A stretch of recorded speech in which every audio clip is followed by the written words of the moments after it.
Well, absolutely. This is a completely legitimate military target.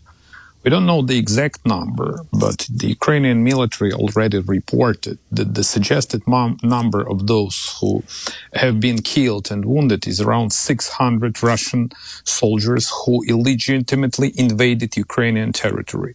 So I want once again to underline that this is a legitimate military target, and we will kill those Russians who want to kill us. Go ahead. Why were these Russians stationed as they were in this eastern part of Ukraine? This is obviously the disputed area that Russia has occupied. What sorts of things would those forces have gone on and indeed have done already in Ukraine? Well, let me remind you that Russia invaded Ukraine in 2014. Russia illegally annexed Crimea, then Russia illegally tried to annex part of eastern Ukraine, and in 2022, Russia launched a large-scale full-fledged invasion. So, and the question you asked me, I completely share.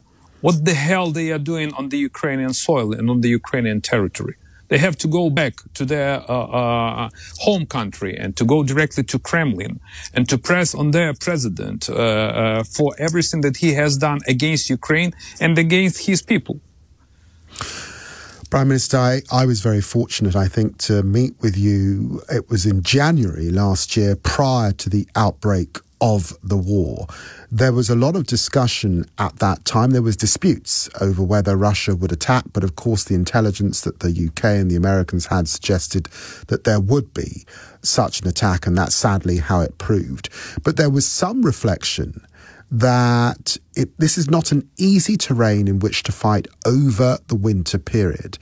And of course, as we come back to winter this year, some estimates have suggested that there might be a pause in fighting, that Russia might step back for a period, that there might be the potential to begin negotiations in that period. What's your assessment of whether the hard winter months might bring a pause to fighting, might present the opportunity for discussion? David, let me put it this way. There is no room, completely no room, for any kind of discussion or any kind of peace talks. And even worse, it would be counterproductive for Ukraine to decrease the counteroffensive that Ukrainian military already launched. The only country which desperately needs this pause is Russia. They need to regroup. They need to buy an additional ammunition, for example, from North Korea or from Iran. They need to grab another cannon fodder and to send these mobilized Russian troops into Ukraine. So they need to buy the time. In terms of Ukraine, what is desperately needed for Ukraine is more and more arms and ammunition. So around 17 countries, they are already started to train Ukrainian military. And we received a lot of support from the United States, from the United Kingdom. And I want once again to thank you, I mean the British people, your political leadership, your political establishment in their staunch support of our fight for our joint liberties and freedoms.